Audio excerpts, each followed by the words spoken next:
চলুন আজকে আপনাদেরকে নিয়ে যাই কলকাতার ঐতিহাসিক বইমেলায়। 1976 সালে কলকাতার প্রথম বইমেলার আবির্ভাব হয় কলকাতার প্রখ্যাত ময়দান প্রাঙ্গণে। সাম্প্রতিককালে কলকাতার ময়দানের ওই বইমেলা স্থানান্তরিত হয় বিধাননগরের সেন্ট্রাল পার্কে, মানে সল্টলেক এরিয়াতে।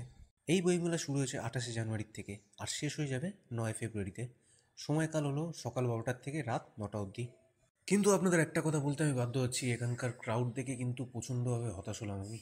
মোবাইল ফোনের জন্য বই পড়ার রীতি বা ট্রেন্ড তো অবশ্যই কমেছে। এমনকি বলতে গেলে এখানে ম্যাক্সিমাম লোকই যারা আসছে তারা শুধু এইটাই বোঝানোর জন্য আসছে যে হ্যাঁ, আমি বইমেলায় এসেছি।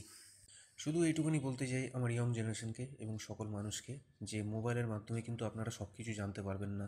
মোবাইলে কিন্তু আপনাদের সব কিছু জানতে দেওয়া হবে না, তার কারণ একটা আছে, অন্য ভিডিও আমি সেটা বলবো।